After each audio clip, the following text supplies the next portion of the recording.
Now, let's understand corporate finance decisions with a small example. Let us consider a company is planning to spend 10 million for acquiring new assets if the proposed business project is approved by the client. So what are the corporate finance decisions to be taken in this case? A company is planning to spend 10 million for acquiring new assets considering a new business project. So what are the corporate finance decisions in this case?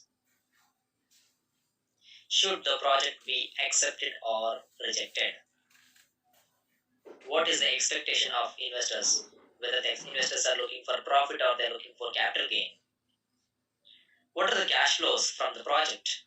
So when the cash flows are expected to begin, how long the cash flows are expected to continue, when the project would break even, when the business would reach no profit, no loss zone. Break even is nothing but no profit, no loss zone. That means this is the point at which the total cost incurred by the business and the total revenue generated will be equal.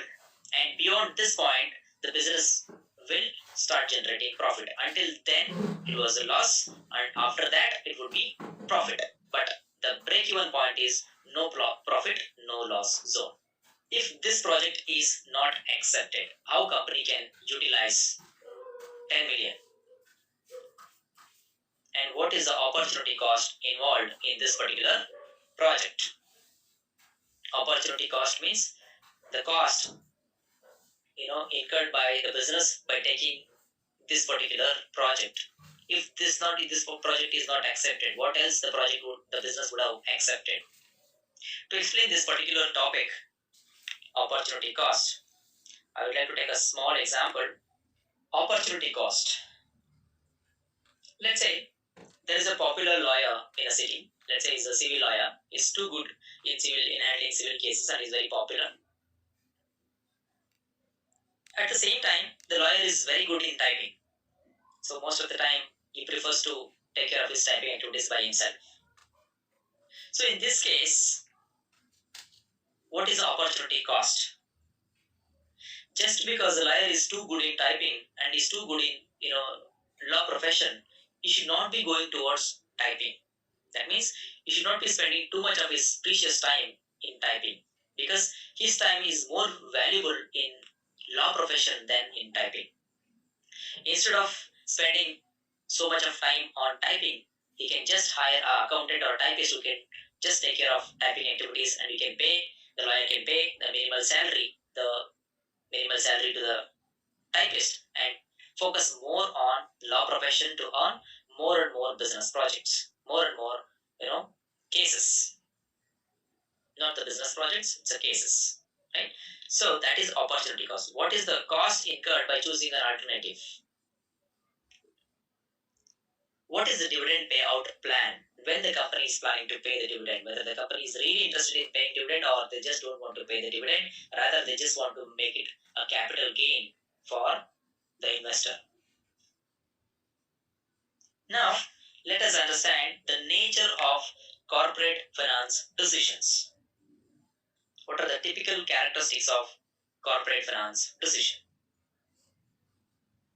Long-term orientation.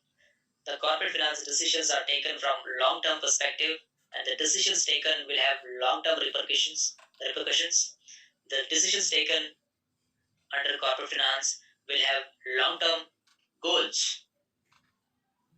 Most of the time, the corporate finance decisions will not focus too much on the tactical activities or day-to-day operations of the business. Rather, they focus on the long-term goals of the business. That may be creation of value, maximizing the profit, maximizing the wealth for the stakeholders. So all long-term orientation. Decisions on the large investments. So it largely discusses about how the large investments can be brought into the business. Okay, so what kind of investments can be brought in, what is the cost to be incurred, to bring that particular fund. So the large investments, where to invest money, from where to bring money to the business. So this is all about that. Impact on the financial results. The decisions taken under the umbrella of corporate finance will have, the financial repercussions of the business. It will directly hit the top line or the bottom line. It may be the gross profit or the net profit. High notch of risk. The decisions taken under corporate finance will have high element of risk because every decision will have its own consequences. It will be like a double-edged sword.